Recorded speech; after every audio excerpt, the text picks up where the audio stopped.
Ahora está. Buenas tardes, bienvenidos. ¿Cómo están ustedes? Muchas gracias por acompañarnos. Este es el cuarto ciclo de conferencia que estamos dando y estamos muy contentos para compartirlo con ustedes. Hoy vamos a hablar junto con la doctora Cisterna, especialista en ginecología, obstetricia y genética humana, y con la licenciada Pené, que es nuestra jefa de laboratorio de fertilización asistida. Así que bueno, sin interrumpirlas y para que empiecen a contarnos un poco qué es este tema de la genética en la consulta. A veces las pacientes nos preguntan, ¿y por qué tengo que ir a la genetista también a hacer la consulta? Bueno, creo que es una buena excusa para que Silvina nos empiece a contar qué es lo que hace la genetista y qué es la importancia de hacer la consulta en genética. Hola Silvina, ¿cómo estás? Hola, mucho gusto, gracias por la invitación y hola a todos. Bueno, espero que en esta charla pueda ir evacuando algunas dudas frecuentes de la consulta de genética en fertilidad. Así que cuando quieran, arrancamos. Te doy paso para que puedas mostrar tu presentación. Bueno, muy bien. Primero, en realidad quería contarles los diversos motivos, digamos, qué es lo que hacen los genetistas, ¿no? Nosotros, más que nada en fertilidad, lo que tratamos de hacer es, a través de una consulta preconcepcional, evaluar los riesgos que presenta una pareja o una persona que desea buscar un embarazo, de presentar un nene, un hijo, con un defecto congénito. Y como defecto congénito, llamamos a aquellas enfermedades que se dan en los chicos cuando nacen, que por suerte son infrecuentes. La verdad es que ahora, como les voy a mostrar en este gráfico, ¿sí? No sé si lo pueden ver ahí. Fíjense que las enfermedades congénitas afectan alrededor del 3% de los chicos que nacen, ¿sí? Y tienen diversas causas. Algunas de ellas podemos preverlas en una consulta de asesoramiento genético preconcepcional, y el objetivo justamente de identificarlas es reducir los riesgos de que surja un defecto congénito en un futuro embarazo, ¿no? Pero hay otras causas de defectos congénitos que lamentablemente todavía no podemos identificar ni prever. Todavía la medicina tiene sus limitaciones. Alrededor de la mitad de las veces, cuando los chicos tienen defectos congénitos, no sabemos por qué suceden. Hay mucho por aprender todavía.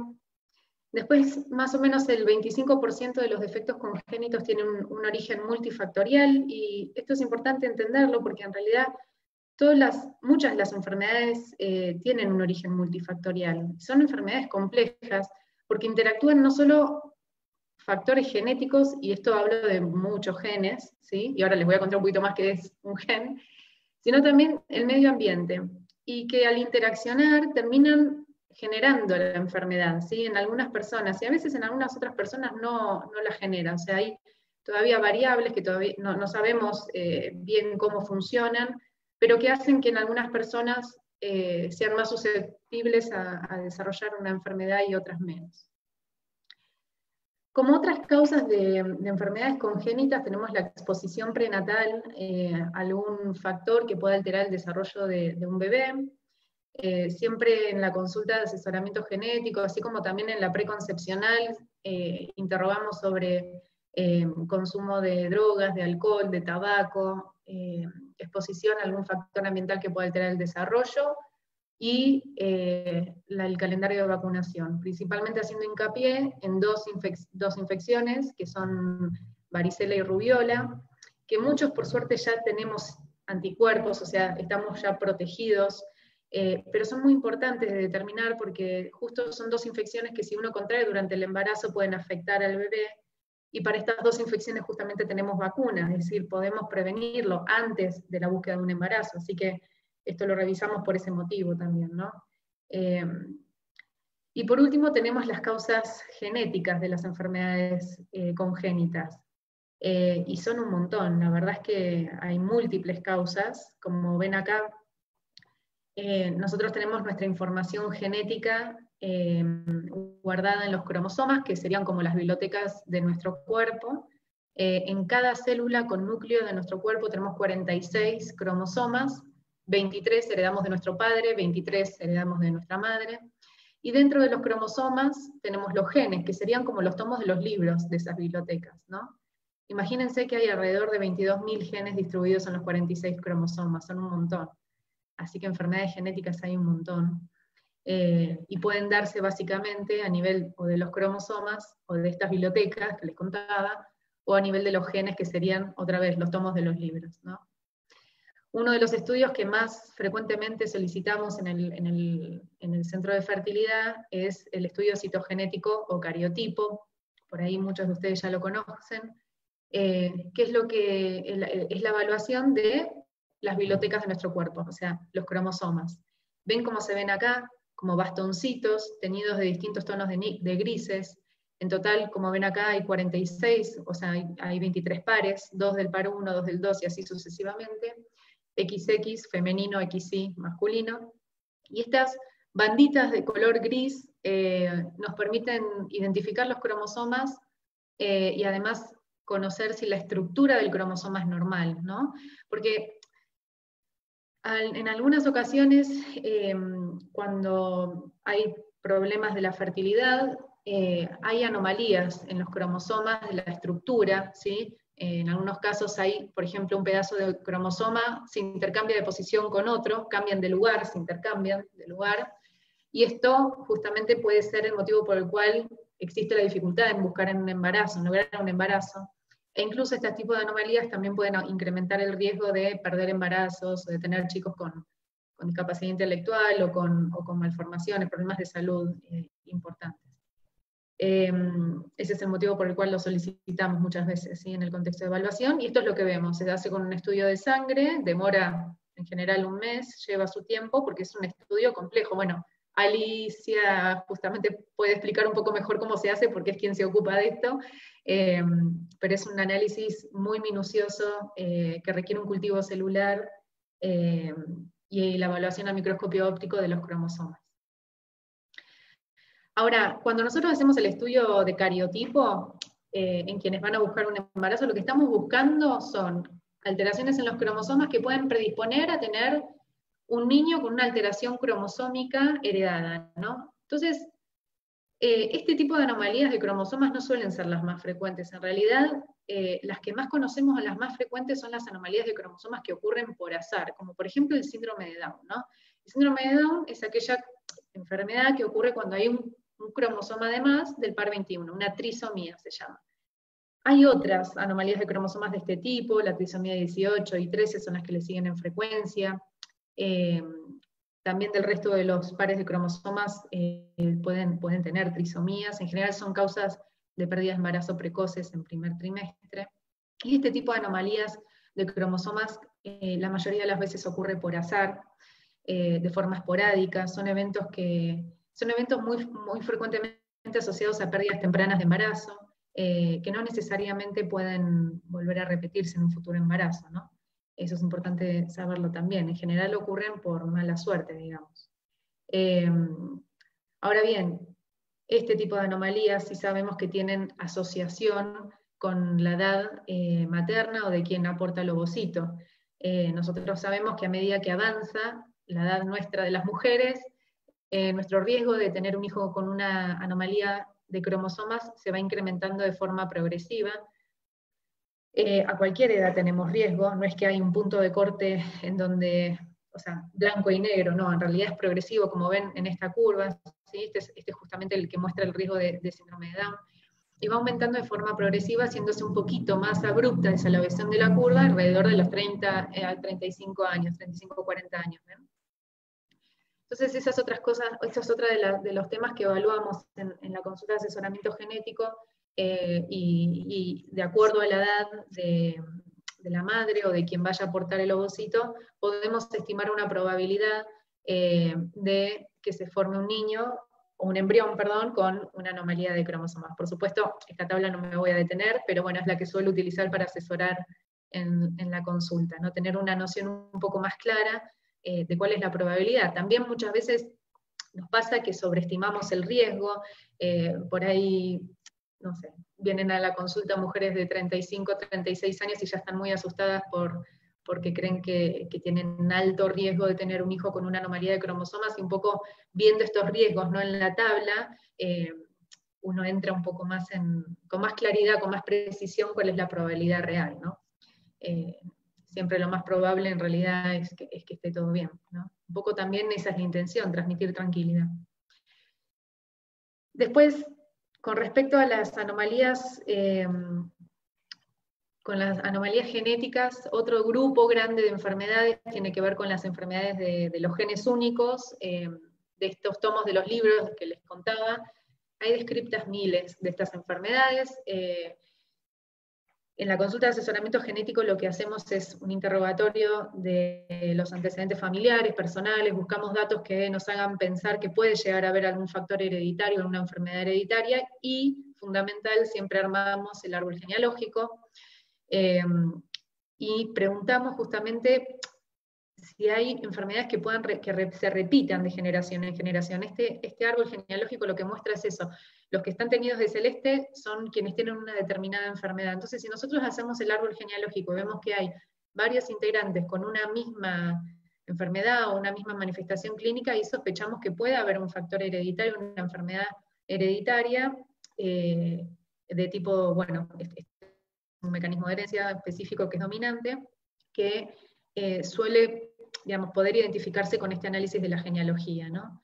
Y en ese caso nos permite también asesorar a quien va a buscar un embarazo con respecto al riesgo para su futuro bebé, ¿no? Porque hay enfermedades que, por más que por ahí tenga antecedentes familiares, si yo soy sana, digamos, no tengo riesgo de tener hijos afectados. Eso depende de cada caso en particular, ¿no? Pero para eso nos sirve hacer este árbol. El árbol genealógico es fundamental, la verdad es que nos aclara un montón, nos permite conocer bien a la familia, tener claridad con respecto a los antecedentes y también ver qué peso darle a cada antecedente familiar. Después tenemos enfermedades que son raras también, que se llaman ocultas o de herencia autosómica recesiva, ¿no? ¿Por qué? ¿Por qué se les dice ocultas? Porque en general cuando armamos el árbol genealógico no hay antecedentes familiares que se muestren, ¿no? Que nos las permitan sospechar. Y lo que sucede es que justo tiene que ocurrir que una mujer y un hombre coincidan los dos en tener una predisposición genética a tener un hijo afectado, es decir, lo que se llaman portadores de enfermedades recesivas. O sea, esta situación es rarísima que ocurra. En general se describe que pasa en menos del 5% de las parejas. O sea, es muy poco probable que justo coincidamos con nuestra pareja en compartir una alteración en el mismo gen. Y lo otro poco probable es que justo si tenemos hijos, los dos le pasemos el gen alterado, ¿no? Esto ocurre en cada embarazo en un 25% de los casos. Es raro. Pero bueno, como puede pasar, hay estudios que se crearon para justamente encontrar y asesorar a estas parejas que tienen mayor riesgo de tener hijos con este tipo de enfermedades antes de la búsqueda de un embarazo, para poder asesorarlos mejor con respecto a los riesgos y también para darles la posibilidad de elegir, porque hay alternativas para reducir los riesgos, hay alternativas en relación a tratamientos de fertilidad con selección embrionaria para transferir, digamos, embriones que no vayan a desarrollar la enfermedad. Existe la posibilidad de hacer también diagnóstico prenatal o estudios postnatales inmediatos, porque en algunos casos, si uno diagnostica este tipo de enfermedades de forma temprana, se pueden tratar como para reducir o mejorar el pronóstico, ¿sí? Digamos, hay alternativas, la idea es poder brindar información para que con la información se pueda tener las herramientas para poder elegir, ¿no? Para tener la posibilidad de elegir. Así que eso es un poco lo que hacemos en el consultorio de genética. Voy a dejar de compartir pantalla. No sé si hay alguna pregunta, Pai, o algo específico que quieran que responda. Vamos a dejar las preguntas para después, así aprovechamos todo junto y hacemos una charla entre los tres. Así que, mientras tanto, yo le pediría a Alicia, que es nuestra jefa y la que hace la magia en el laboratorio de reproducción, porque gracias a ella y a su equipo logramos obtener esos embriones tan deseados para luego tener el embarazo que toda mujer necesita y espera. Así que, Alicia, ¿por qué no nos contás un poco qué haces en el laboratorio, qué hace una bióloga, cuál es la responsabilidad que tienen ustedes, que es bastante grande. Hola Doc, buenas tardes a todos, un placer estar con todos ustedes. Bueno, la verdad es que nuestro trabajo está apoyado por un equipo inmenso de gente. Hablo inmenso no solo de números, sino también de gente valiosa en todas las áreas de crecer.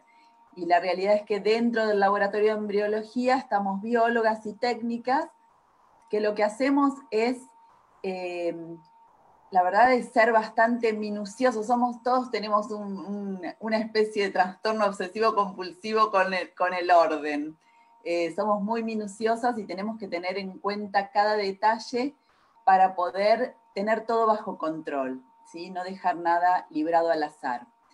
La realidad es que les voy a contar un poquito, vamos a hacer de cuenta que los pacientes nos vienen a visitar adentro del laboratorio y les contamos un poco cómo trabajamos. Y bueno, sería lindo que cada pareja pudiera venir a vernos para que vean cómo trabajamos. Voy a compartir pantalla y les muestro un poquito el interior de lo que es nuestra casa en la vida laboral, ¿no es cierto? Bueno, por empezar, acá la doctora Silvina Cisterna les comentó que en el laboratorio de genética nosotros realizamos lo que se llaman los estudios genéticos de cada uno de las personas, de ustedes que vienen a hacerse su extracción de sangre. Acá una de las profesionales está haciendo la lectura de un estudio citogenético. Les quería contar también que dentro de Crecer tenemos un laboratorio de investigación y desarrollo. La verdad es que Crecer está bastante comprometido con todo lo que es la investigación y tenemos varias líneas de trabajo para poder dar respuesta a problemas.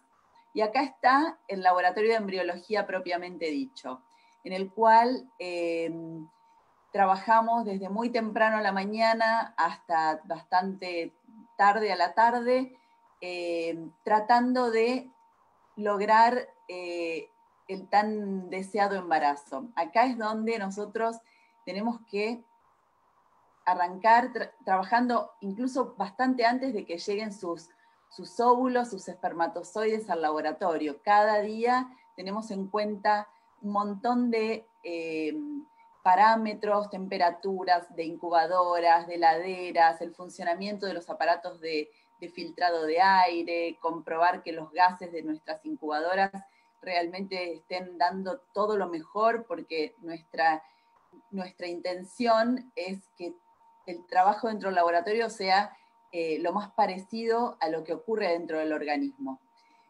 Acá, por ejemplo, van a ver dos de las incubadoras. Tenemos estas dos incubadoras, es donde de alguna forma se mantienen los embriones durante toda la evolución hasta el momento en que son transferidos, congelados, bueno, o vueltos digamos, de alguna forma devueltos a ustedes, a los pacientes.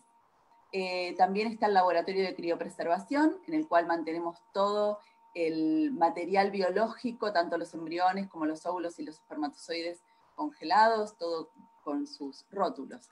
Ahora les voy a empezar a contar un poquito para lo que fuimos convocados, que es un poco de hablar de embriología y genética. La realidad es que nosotros dentro del laboratorio, habitualmente y desde hace muchos años, lo que vemos es la morfología, cómo son nuestros óvulos, nuestros espermatozoides y los embriones. Cada día, lo que nosotros llamamos en el laboratorio el día cero, que es cuando los médicos dentro del quirófano reciben extraen los folículos con los óvulos de los pacientes y nos los llevan al laboratorio, cuando el varón nos deja una muestra. Ese para nosotros es el día cero, en el cual vemos las calidades, cuando el microscopio es como que nos habla y nos cuenta un poco qué es lo que nosotros tenemos que tener en cuenta para decidir, este es un lindo o un buen óvulo, este es un buen espermatozoide, a estos dos los voy a juntar para formar un buen embrión. Bueno, en este caso van a ver, estas son algunas imágenes que puse para que tengan idea, pero este es un muy bonito ovocito, óvulo, ovocito le decimos nosotros, con un corpúsculo polar hermoso. Este es un ovocito de muy mala calidad que ni siquiera es posible poder juntarlo con el espermatozoide, este tampoco tiene una buena calidad, pero simplemente para que vean que realmente dentro del laboratorio uno, el día que llegan, podemos decir, a veces el médico a ustedes les dice, sí, tuvimos 8 ovocitos, pero de esos 8, solo 6 se pudieron inseminar. Bueno, acá está la respuesta, no todos tienen la misma calidad. Lo mismo pasa con los espermatozoides. Los espermatozoides tenemos la suerte de que con técnicas tal vez de microscopía como la inyección intracitoplasmática o famoso ICSI, podemos elegirlo. Pero bueno, también tenemos espermatozoides mejores y espermatozoides peores. Y en cada paso en el cual cada día del laboratorio nos permite, como les decía, ese microscopio nos vuelve la mirada a lo que está pasando dentro de de los embriones. El día 0, como les conté, fue cuando elegimos las gametas y de alguna forma decidimos este y este son los mejores. El día 1, nosotros vamos viendo también cómo es la calidad de los que llamamos el cigoto. El día 2, cómo son esas células. Acá es donde yo les contaba de las características morfológicas. ¿Qué miramos de estas células? Miramos que sean de tamaño parecido, miramos que tengan un buen color, que tengan una cantidad de esas células que se corresponda con las horas que tienen en división, que está el embrión en nuestra incubadora.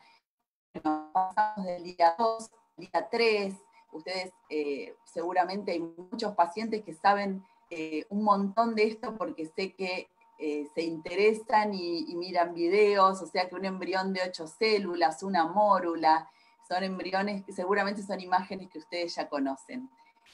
¿Qué pasa acá? Acá hay un punto importante. Nosotros a veces, dependiendo de la edad del paciente, dependiendo del factor masculino, de la historia reproductiva previa, que es lo que el médico, ginecólogo, especialista en medicina reproductiva toma en el consultorio, ahí es donde nosotros decimos, bueno, vemos, ¿qué hacemos? ¿Llegamos con esos embriones a día 5 o transferimos en día 6? Depende también del número de embriones que tengamos, de cómo es la calidad de ese día. Todo esto es muy artesanal. Si nosotros decidimos transferir en día 3, perfectamente se puede hacer y tenemos muchos embarazos en día 3.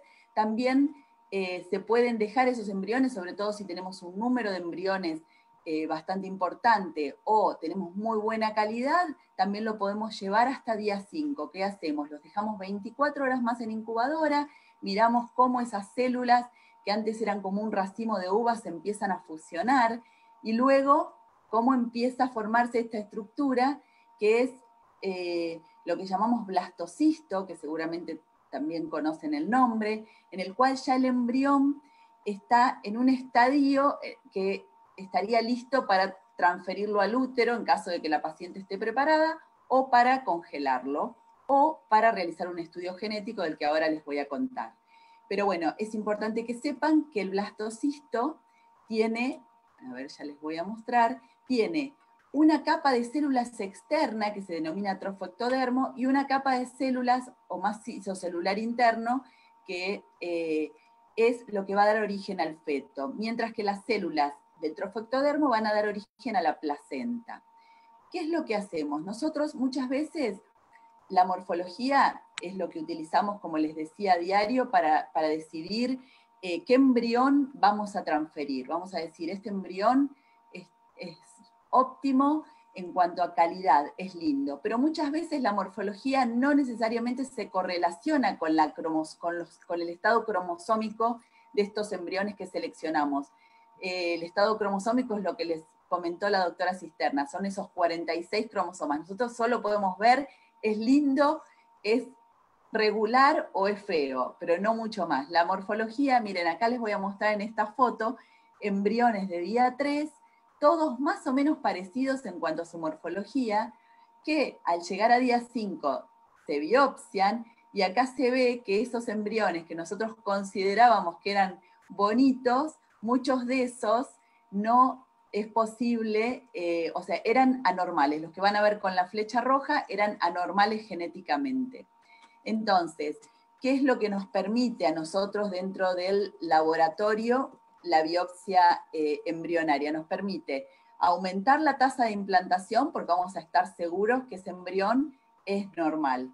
Vamos a poder acortar un poco los tiempos también, porque ya sabemos que este embrión o este embrión directamente no nos conviene transferirlo. Vamos a poder aumentar la probabilidad de tener un bebé sano y también reducir la tasa de abortos, que son, digamos, todas características deseadas por parte de un centro de fertilidad para con sus pacientes. Los embriones, una cosa importante que quiero remarcar, es que en ningún momento al embrión se le toca la zona que les contaba que es el macizo celular interno.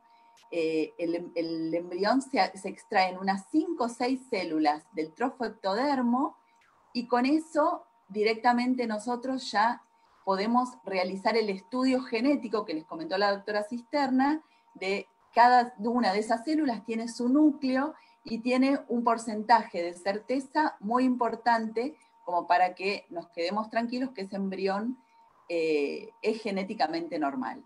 O sea, las posibilidades son hacer una selección embrionaria por morfología o una selección embrionaria por un estudio genético que se denomina test genético de preimplantación o PGT.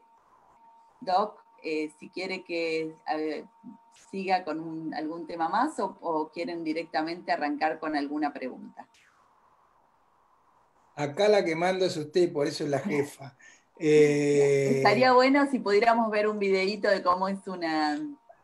A ver, voy a tratar de buscar uno, a ver si tenemos algo escondido. Deja de compartir, así voy a ver si tengo uno y lo podemos mostrar. Sí, me parece que vamos a tener suerte, Ali. Perfecto. No, esta no es, justamente esta no es. Así que, un segundito. Lo que es importante es que sepan que los embriones con esta técnica de diagnóstico genético de preimplantación, mantienen, al sacar solo 5 o 6 células de cientos de células, no estamos resintiendo, si es un embrión de buen potencial y buena calidad, no estamos resintiendo su posibilidad de implantación. Lo que hacemos con ese embrión es biopsiarlo e inmediatamente congelarlo y esperar el resultado del estudio genético.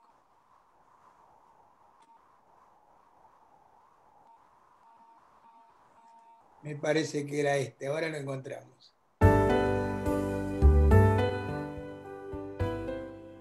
Contanos, Ali, ¿qué estamos viendo? Ahí está, es una imagen ecográfica en la cual dentro del quirófano se está haciendo la aspiración de esos folículos que cada mujer tiene en sus ovarios. Acá ya estamos dentro del laboratorio buscando los ovocitos, que son de alguna forma la perla, el tesoro, buscando de cada folículo el ovocito. Por supuesto, todo lo que es el cuidado, el control de los medios de cultivo lo hacemos con muchas horas de anticipación. Acá van a ver los espermatozoides moviéndose. Y acá, bueno, es una imagen o un video de una técnica de ICSI en la cual van a ver la inclusión del espermatozoide dentro del citoplasma del óvulo. Estas son técnicas que las hacemos a diario, las biólogas que estamos dentro del laboratorio. Y acá este es un video de la secuencia embrionaria. 4 células, 8 células. Se llama time-lapse o morfocinética. Acá es el embrión compactado y acá ya van a ver cómo se vuelve un hermoso blastocisto.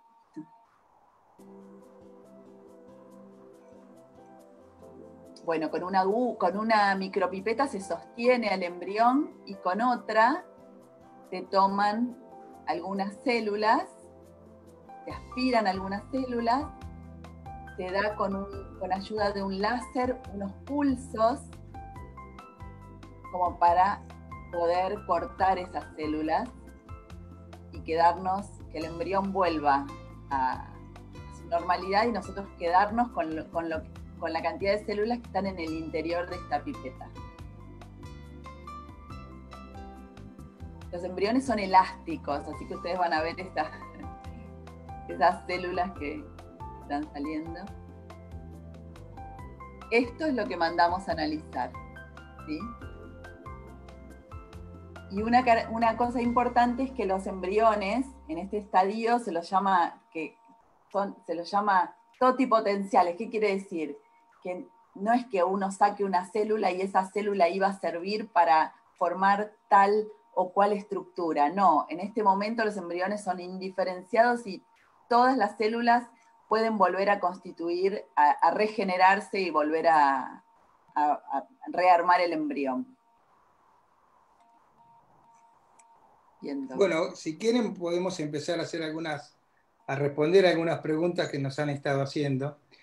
Quiero contarles que en principio hay muchas preguntas de ovodonación, que solamente les vamos a decir algunas cositas porque ya les adelanto que la próxima charla que vamos a dar es justamente ovodonación, que va a estar a cargo de la doctora Petrone.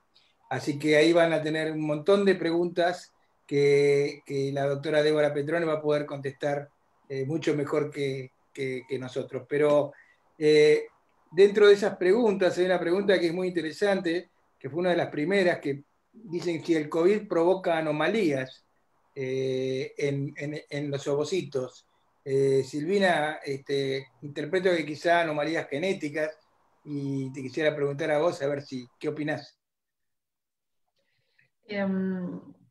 En principio no hay evidencia que el COVID pueda alterar las gametas ni los embriones. Sí mostró que puede aumentar el riesgo de ciertas complicaciones obstétricas, como por ejemplo preeclampsia, o relacionadas con problemas respiratorios en realidad que genera el COVID en la madre y que puede reducir el porcentaje de oxígeno en los niños, en los bebés, ¿no? En un embarazo en curso, pero aparentemente no. Es una infección, recuerden que es una enfermedad nueva para la cual todavía no tenemos tanta experiencia para saber qué impacto tiene a largo plazo, ¿no? Ni en las gametas, o sea, ni en los ovocitos y en los espermatozoides, ni en los embriones, ni en los fetos, digamos, ¿no? Los bebés que están dentro de la panza. Pero en principio lo que se cree es que no altera y no genera mayor riesgo de enfermedades congénitas. Bueno, igualmente adelantándole a la charla de Débora, y para que se queden tranquilos y tranquilas, todas las donantes nuestras están testeadas con PCR previamente a la punción, o sea que son pacientes que están estudiadas y que nos aseguramos que no estén cursando un COVID en ese momento, ¿no? Preguntan también, ¿es verdad que los espermatozoides más pequeños son X? Más grandes son X y los pequeños son los Y. No, en realidad lo que se ha estudiado es que, y ahí también la doctora Cisterna nos puede decir si es real o no, pero hay trabajos publicados en los cuales el cromosoma X es de bastante mayor tamaño que el cromosoma Y, es por lo menos 4 veces más grande. Y lo que se ha publicado es que los espermatozoides que portan el cromosoma X se mueven más lento, como que son menos veloces que los espermatozoides que portan el cromosoma Y. Entonces, pero no les estoy hablando de tamaño, sino de peso. El tamaño de los espermatozoides, cabeza, cuello, cola, es el mismo. Tal vez el peso, y eso hace que la velocidad de trasladarse en un fluido sea, al tener mayor peso, un poco más lenta. Eso es lo que les puedo contar. Bien. No sé si la doctora Cisterna puede decir algo más del tema. Lo mismo que vos. Bien. Otra cosa que siguen preguntando sobre ovodonación es si las donantes también están estudiadas el cariotipo como se estudian también en las receptoras. Y después hay un tema que es importante, porque creo que es repetitivo la pregunta, y se habla de un tema como de compatibilidad de pareja. Muchas veces las pacientes consultan pensando que el cariotipo es un estudio de compatibilidad de pareja. En realidad no es así, pero bueno, quería que lo cuentes un poco más, lo expliques un poquito mejor, Silvina. El cariotipo es un estudio genético dentro de un montón que hay. Y el cariotipo solo lo que permite ver, recuerden que son las bibliotecas, los paquetes de información genética, los cromosomas. No existe la compatibilidad de parejas. En realidad, uno puede tener un cariotipo normal o uno puede tener un cariotipo anormal y el otro un cariotipo normal y de todas maneras igual tener la posibilidad de tener un hijo. Por eso es que ya de compatibilidad de parejas no se habla. Así que en relación al cariotipo, recuerden que es únicamente la evaluación de los paquetes de información genética, solo los cromosomas. Después hay estudios que se pueden hacer en relación a enfermedades de genes únicos, son distintos al cariotipo. El cariotipo no puede ver los genes, excede la resolución, es decir, los genes son tan pequeñitos que por microscopio óptico es imposible verlos. Entonces, son estudios específicos para poder analizar ciertos genes que si justo coincide que, por ejemplo, si yo tengo una alteración en un gen y mi pareja también la tiene, ahí vamos a tener más riesgo de tener un hijo afectado por una enfermedad. Eso, si quieren, puede ser de compatibilidad entre comillas, pero no nos hace incompatibles los dos ser portadores de una misma enfermedad. Simplemente nos hace tener un poquito más de riesgo que otra pareja que no están en esta situación de tener un hijo afectado por esa enfermedad, y en ese caso el riesgo no va a ser del 100%, en general es del 25%, y ahí es cuando se plantean las distintas alternativas de reproducción como para reducir los riesgos, o por ahí asumir el riesgo y ver qué pasa cuando nace el bebé, entendiendo que también en este tipo de enfermedades el 75% de los chicos van a ser sanos, ¿no? De una pareja portadora, el 75% van a ser sanos, ¿no? Siempre lo más probable es que esté todo bien. Así que no, de incompatibilidad de parejas no hay estudios genéticos de incompatibilidad. O sea, cada estudio está dirigido a analizar un grupo de enfermedades particulares. El cariotipo es el básico, el más accesible, el que la gente suele hacerse. Pero como estudio genético en realidad es una bolsa de un montón de estudios genéticos distintos, no solo se refiere al cariotipo, ¿sí? Únicamente. No sé si se entendió. Sí, ¿O sí, quieren perfecto. agregar algo? ¿Ali, quieres agregar algo? No, yo lo que sí quería comentar es que con respecto al cariotipo, que se lo hacemos a todas las donantes que ingresan a Crecer, como es un estudio obligatorio, y también las muestras que tenemos de bancos de semen también es un estudio obligatorio, el cariotipo en el varón también. Pero con respecto a lo otro estoy totalmente de acuerdo. Sí, de hecho en las donantes también se les hace los estudios de las enfermedades más frecuentes, de esta que les mencionaba recién, de genes únicos, de herencia autosómica recesiva. Las donantes de ovocitos tienen hecho un estudio básico para nosotros, que es el de fibrosis quística, atrofia muscular espinal, talasemia y fragilidad del X, ¿no? Y tomamos como condición que deben ser negativas para poder ser aceptadas en el programa de ovodonación, ¿no? De esa manera reduce la probabilidad de tener un futuro bebé con una de estas enfermedades. Bien, acá nos preguntan si estos procedimientos se hacen en Crecer. Por supuesto, todos los procedimientos que están al alcance hoy en Argentina y en el mundo lo estamos aplicando. Algunos los aplicamos acá y en conjunto trabajamos con centros en Estados Unidos y en España, como es la biopsia de embrión que contaba hoy Alicia, pero en realidad todos los procedimientos que hoy están en el mundo están al alcance acá en Crecer. Ali, me preguntan acá algo, a ver, para que estaba viendo acá.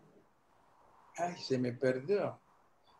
Alguien quería ver si se podía ver. Quisiera saber si se puede obtener una foto de mis embriones criopreservados. Sí, se puede. Si los tenemos, tendríamos que ver cuánto hace que nosotros documentamos todos los embriones criopreservados.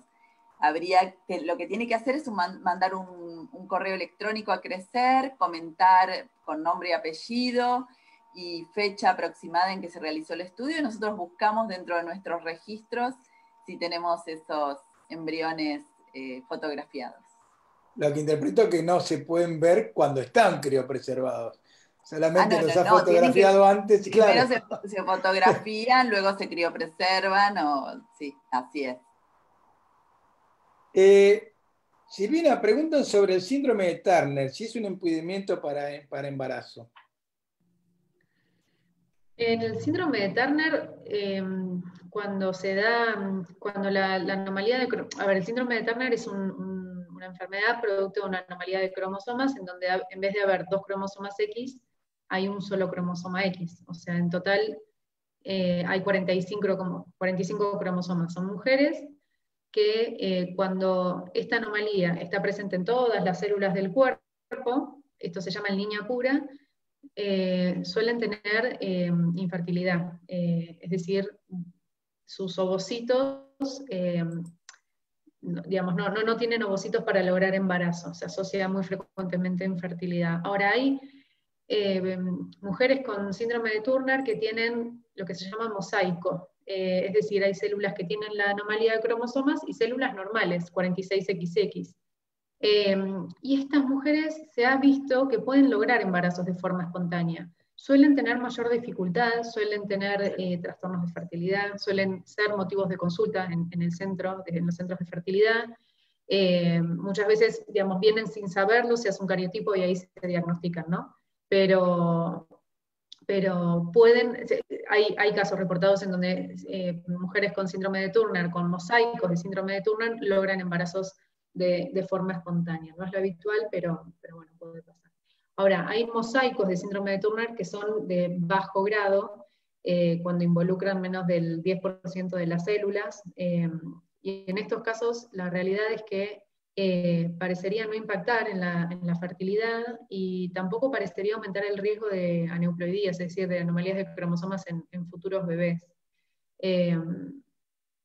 Así que eso es lo que se sabe. Alicia,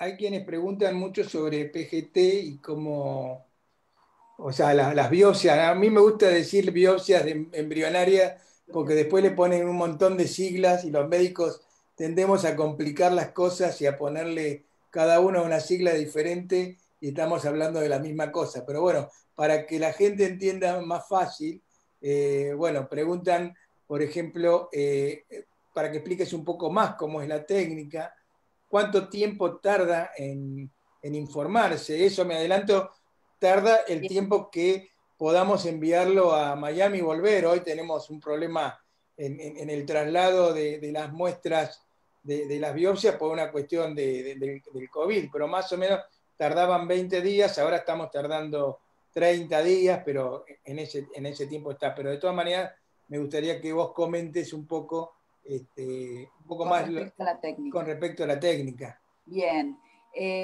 la realidad es que no todos los embriones, por más que una pareja, una persona decida realizar esta técnica de biopsia embrionaria, no todos los embriones pueden ser biopsiados. En el laboratorio nosotros observamos determinadas características, sobre todo en esta capa externa que les comentaba, que se llama trofectodermo, que debe tener determinadas características para que el embrión pueda ser biopsiado. Incluso el embrión es como un globo que uno lo infla y cada vez más se expande. Tiene que tener un grado de expansión ese embrión para poder ser biopsiado. A veces nosotros, los pacientes hablan con los médicos y les dicen, quiero biopsiar a nuestro embrión. Y nosotros en el laboratorio les decimos, la verdad es que este embrión no puede ser biopsiado. Sí se puede congelar y transferir o transferir al útero, pero no tiene las características como para ser biopsiado.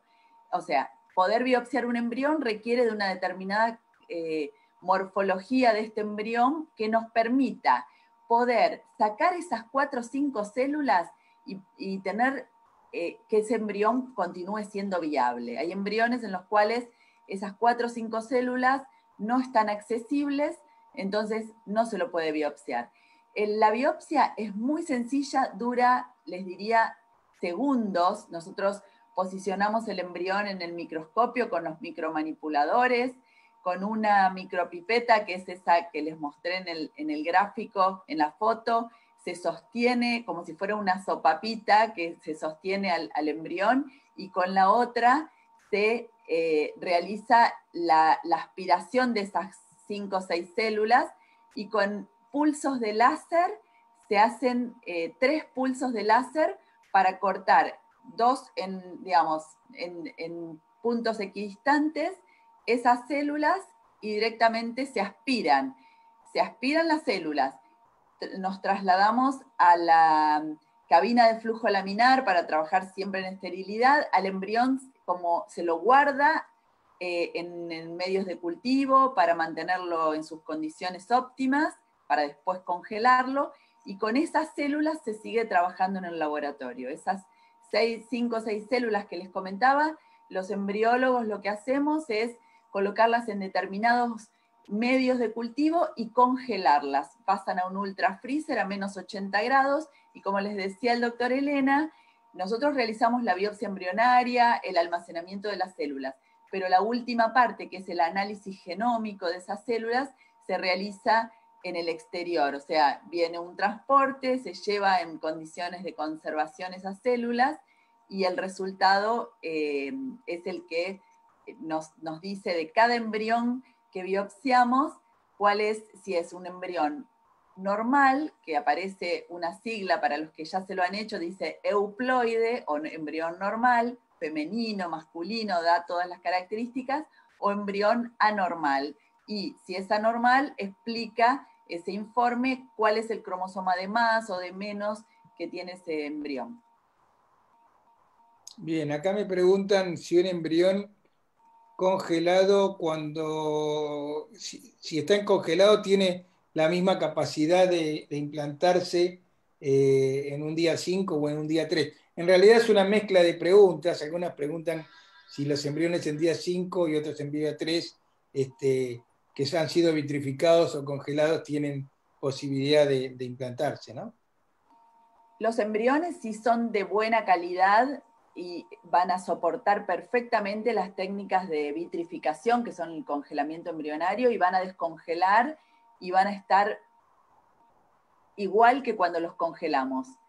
Si el embrión es de calidad regular, puede que esté un poquito peor, pero siempre, como les conté antes, las células tienen la capacidad de seguir dividiéndose y llegar a un embarazo óptimo. Cuando un embrión es de mala calidad, por lo general no se congela, es la realidad. ¿Por qué? Porque sabemos que el resultado de descongelar ese embrión nos va a dar un embrión peor, mucho peor que cuando lo congelamos. Con respecto al día de transferencia embrionaria, se puede transferir un muy buen embrión en día 3, o se lo puede dejar en medio cultivo y transferir en día 5. La tendencia mundial es a la transferencia de un único embrión en día 5. Es como nos disminuye la posibilidad de gestaciones múltiples, nos permite tener los embriones más días en incubadora y poder observarlos un poco más, y realmente un embrión de día 3 que uno transfiere al útero, nos quedamos sin saber si hubiera llegado a día 5. Pero si una pareja tiene 1 o 2 embriones, una mujer tiene 1 o 2 embriones, y esos embriones no tenemos la posibilidad en el laboratorio de seleccionarlos, porque sabemos que es lo único que tiene, la transferencia en día 3 es totalmente posible. Si una persona quiere sí o sí biopsiar sus embriones, ahí indefectiblemente tenemos que llegar a día 5, que es el estadio de donde podemos biopsiarlos. Sí, no nos tenemos que olvidar que para haber nacido tuvimos que pasar por 40 semanas. O sea, tuvimos una fecundación, pasamos por un día 3, después pasamos por un día 5, después pasamos por las 20 semanas, por las 30 semanas, hasta las 40, y algunos llegan hasta las 42 semanas y después estamos acá. Y muchas veces uno se le explica al paciente que cuando hablamos de calidad estamos hablando de si un embrión es lindo o es feo comparando con otro, digamos. A veces a las pacientes yo les hago el ejemplo de 2 coches y decir, bueno, ¿qué coche es más lindo, un BMW o un Fiat 600? Y entonces el paciente te va a decir, bueno, el BMW. Bueno, fenómeno, pero el BMW está con el motor fundido y el Fiat está a 0 kilómetros. ¿Qué quiere decir? Que la morfología solamente nos permite saber si está bien o está lindo o feo comparando con distintos parámetros que ustedes ponen. Ahora, no podemos decir cómo está la célula, si está sana o no. Para eso se necesita hacer la biopsia de embrión para ver si están todos los cromosomas en orden o tiene alguna alteración cromosómica. Entonces es muy importante entender eso. Nosotros, por supuesto, siempre tratamos de evaluarlos de todas las maneras posibles. Hay veces que podemos llegar a hacer, como dice la doctora, el estudio embrionario. A veces no podemos porque técnicamente no permite hacer la biopsia, pero así todo, ese embrión no quiere decir de que no tenga posibilidad de ser transferido, ¿no es cierto? Silvina, estaban preguntando también sobre los estudios en sangre, pero ya de la embarazada. Sí. ¿Cuándo se hace? El ADN fetal libre en sangre materna es un estudio de probabilidad, un estudio de screening de anomalías de cromosomas de los fetos, ¿sí? De los bebés. Se hace durante el embarazo y se puede hacer a partir de la semana 10 de gestación. Hay laboratorios que piden que sea un poquito más tarde, pero en general es a partir de la semana 10 de gestación a lo largo de todo el embarazo. Y es un estudio que permite evaluar el riesgo de que el bebé tenga principalmente trisomía 21, que es síndrome de Down, trisomía 18 y trisomía 13, que son otras 2 anomalías de cromosomas que le siguen en frecuencia al síndrome de Down, que tienen peor pronóstico también, y anomalías de los cromosomas sexuales. Este estudio suele dar un resultado positivo o de alto riesgo y un resultado negativo de bajo riesgo, y cuando este estudio da positivo, nos obliga a ofrecer hacer un estudio de punción en el embarazo, porque es el único método de certeza para saber si realmente el bebé tiene o no una anomalía de cromosomas, es decir, que el ADN fetal no es diagnóstico. Pero si da negativo el ADN fetal, la verdad es que nos deja muy tranquilos, porque la realidad es que hoy es el mejor método de screening, sobre todo para síndrome de Down, mejor que la translucencia nucal, porque la tasa de detección, o sea, la posibilidad de que este estudio detecte que el bebé tiene síndrome de Down es muy alta, llega al 99,6%. Así que la verdad es que hoy se sabe que es el mejor método de screening de síndrome de Down en el embarazo.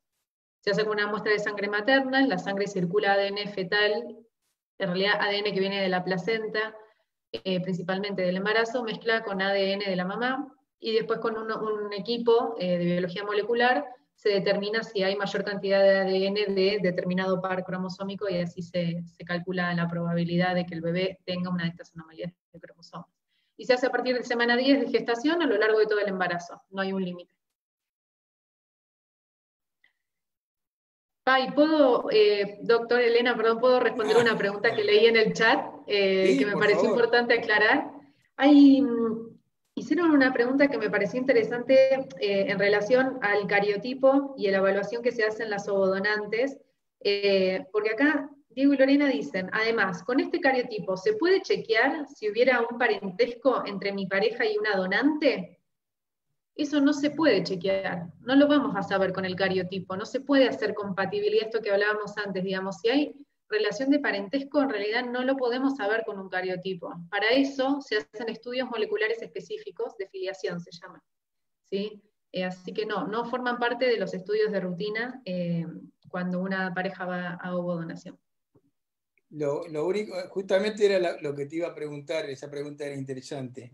Lo único que sí uno puede hacer, ¿no? Y quisiera por ahí que lo aclares un poco más, es que se podría estudiar algunas enfermedades que vienen sobre los genes, por el tema del carrier, ¿no? De ver si ese tipo de compatibilidad sí, que a veces la gente piensa que es compatibilidad, pero en realidad saber si ese hombre que va a recibir o que va a fecundar un óvulo de una mujer donante, o no, quizá es la misma pareja, si hay alguna patología que puedan terminar compartiéndolo, que es más o menos lo que explicaste vos sobre sobre el árbol genealógico, pero por ahí me gustaría que lo aclare, Silvina. Sí, en la evaluación de los donantes, así como les explicaba de la evaluación preconcepcional de cualquier pareja o persona que quiere tener un bebé, se interroga, digamos, se pregunta sobre los antecedentes personales de enfermedades, de antecedentes quirúrgicos, y se arma el árbol genealógico. Lo mismo se hace en las ovodonantes. Entonces, de esta manera podemos ver si es que hay algún factor hereditario o personal que aumente el riesgo de tener una enfermedad genética en un futuro bebé. Ahora, cuando no encontramos datos que sugieran mayor riesgo, igual puede haber una predisposición hereditaria a tener un hijo con un problema genético, y no lo conocemos, no nos damos cuenta porque no tenemos antecedentes, ¿sí? Es más, todos somos portadores de 2 a 3 mutaciones. Nuestro ADN no es perfecto, hay errores en nuestro cuerpo que ocurren y se mantienen y se pasan de generación en generación. Lo raro es que justo la alteración que tenga yo en un gen coincida con mi pareja o con el esperma donante que vaya a usar para tener un bebé. Eso es raro. Esa coincidencia la frecuencia es menor al 5%, o sea, es muy poco frecuente, pero si uno quiere tener más información y saber sobre estos riesgos de estas enfermedades llamadas ocultas, se puede hacer este estudio que se llama test de portadores o carrier screening, también les decimos, en donde se analizan estas enfermedades. Hay distintos estudios diferentes, en Crecer se ofrece uno que incluye 300 enfermedades. Entonces, si yo me lo hago y soy portadora de una enfermedad de estas, no quiere decir que vaya a desarrollarla, sino que lo que necesito es buscar un esperma donante, o que mi pareja, en lo posible, no sea portador de esa misma enfermedad, ¿sí? Si no es portador de esa misma enfermedad, la probabilidad de que tenga un hijo con esta enfermedad para la cual yo soy portadora es muy baja, es casi cero. En medicina no existe, pero es bajísimo, es casi cero. Ahora, si yo justo me encuentro con mi pareja que también es portador de la misma enfermedad, ahí sí vamos a tener un riesgo de un 25% de tener un hijo con este tipo de enfermedad, que en general son enfermedades severas, generan un impacto muy fuerte en la salud de los chicos, ¿sí? Entonces ahí me permite decidir, bueno, ok, voy a hacer test genético preimplantario, es decir, hago tratamiento con fertilización in vitro, estudio, biopsio los embriones para poder transferir a mi útero los embriones que no van a desarrollar la enfermedad. Esa es una opción, que no es lo mismo que el test de cromosomas, la biopsia embrionaria para los cromosomas. Acá se estudian el gen específico que yo quiero ver, es otro tipo de PGT. Por eso el doctor Elena hablaba de englobar todo en biopsia embrionaria para no hacer lío, pero este tipo de PGT se llama PGT-M, el de cromosomas se llama PGT-A, es distinto. Entonces, o me hago una biopsia embrionaria y transfiero un embrión que no tenga la enfermedad, o si quedo embarazada, hago una punción y veo si tiene o no, o va a desarrollar o no la enfermedad, o espero que nazca y lo estudio cuando nace, o también puedo optar por ir a donación de gametas, o sea, esa es otra opción. Si mi marido, mi pareja, tiene la misma alteración que yo y tenemos el riesgo del 25% y no puedo hacer PGT, no quiero hacer una punción en el embarazo, y la otra opción es buscar un donante de gametas, o sea, un donante de ovocitos o de espermatozoides que no sea portador de esta misma enfermedad. Hay distintas opciones, lo importante es que, digamos, quienes quieran saber, porque esto es muy personal, depende de cada pareja, hay gente que quiere saber y hay gente que no, pero quienes quieran saber, hacer estos estudios permiten tener las herramientas para tomar una decisión, ¿no? Bien, estamos ya llegando a la hora y la gente sigue preguntando, pero en algún momento nos van a terminar cortando. Dos cosas importantes. Uno, tener en cuenta que cuando está la doctora hablando de genes, es totalmente diferente de hablar de enfermedades cromosómicas. Esas van a ser siempre al azar, ¿no es cierto, doctora? O sea, eso es cuando según ese óvulo, ese espermatozoide, se dividió mal y sobraron o faltaron cromosomas y no cumplieron con la característica que necesitamos tener los 23 pares, ¿no? ¿Por qué es eso? Yo siempre tuve esa duda. Las veces son por azar. No, en general, cuando surge a ver, dentro de las enfermedades cromosómicas, así como las enfermedades de genes únicos, hay enfermedades que son hereditarias y enfermedades que son por azar, ¿sí? O sea que no todo lo genético es hereditario, ¿sí? Entonces, dentro de las enfermedades cromosómicas que son por azar, lo más frecuente es que cuando se forma el ovocito o el espermatozoide haya un error y que se quede con un cromosoma de menos. Está teniendo un cromosoma de más o un cromosoma de menos, ¿sí? En general, el error ocurre en la formación de las gametas, ¿sí?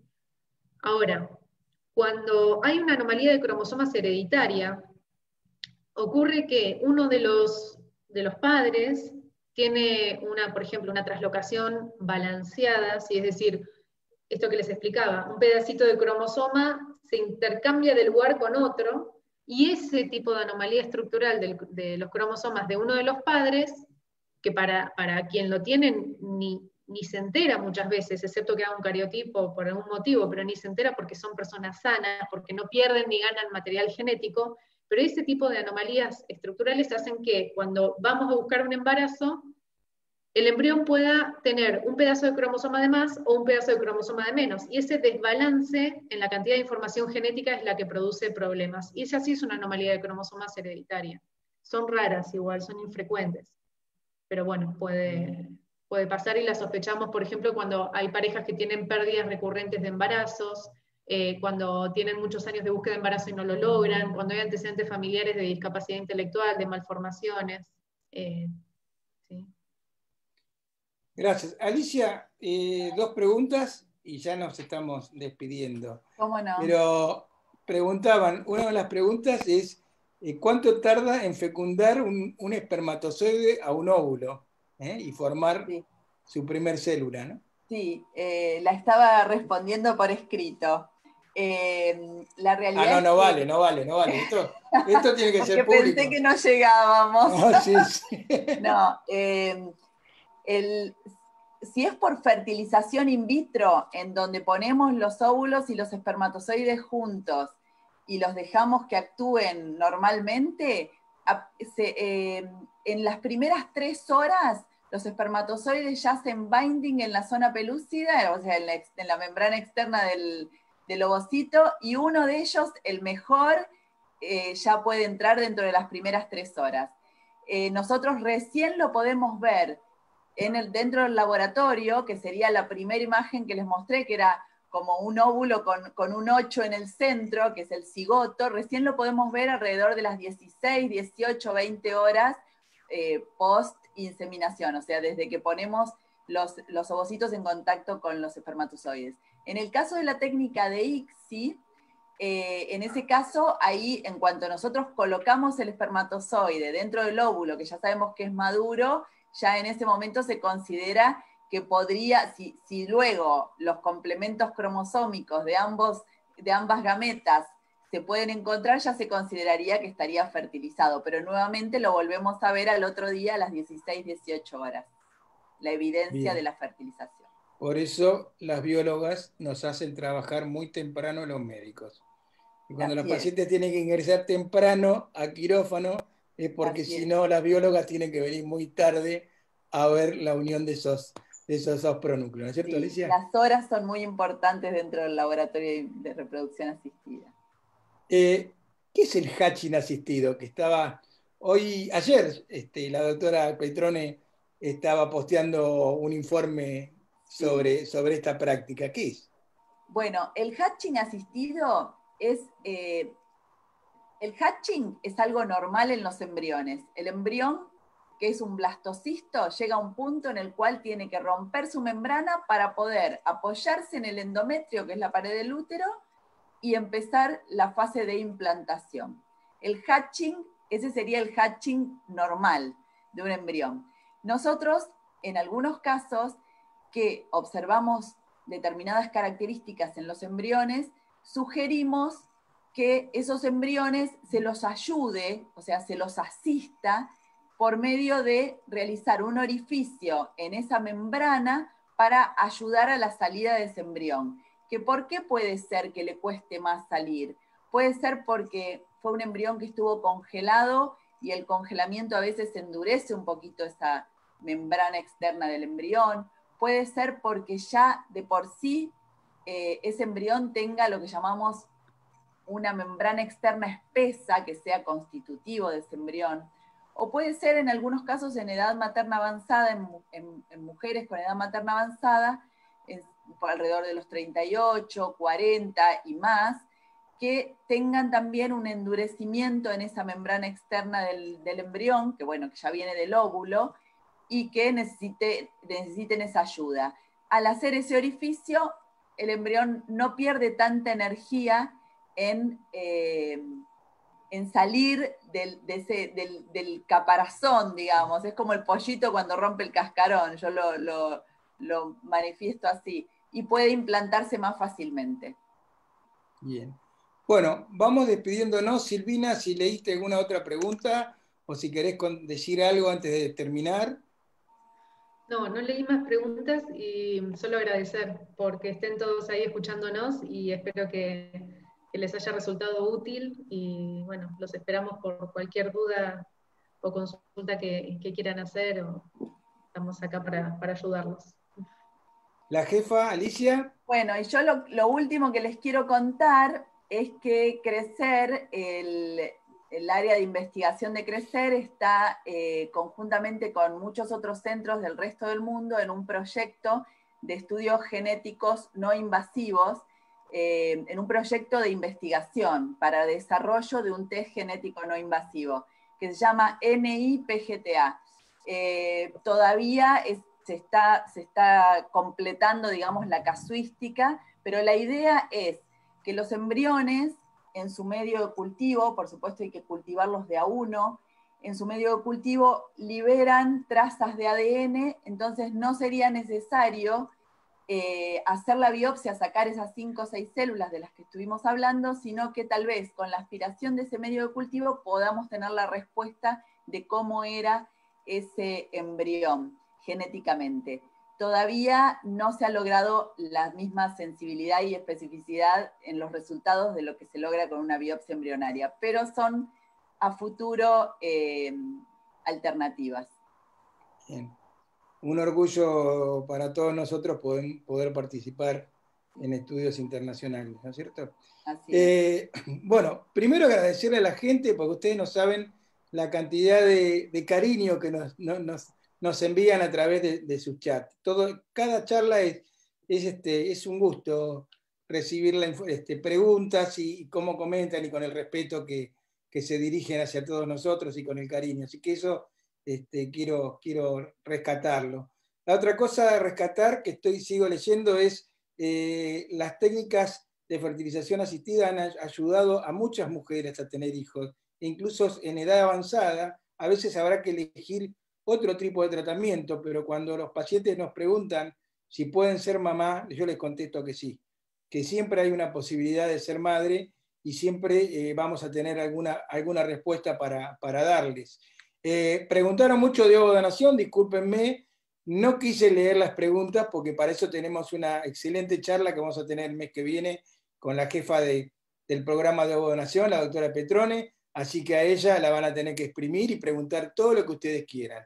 Por ahora les mandamos un beso muy grande, un abrazo y muchísimas gracias por seguir compartiendo con nosotros estas charlas que nos dan fuerza a seguir programando y esforzándonos cada día. Alicia, Silvina, muchísimas gracias. Gracias. Un placer. Un placer. Un placer, lo mismo. Gracias a ustedes.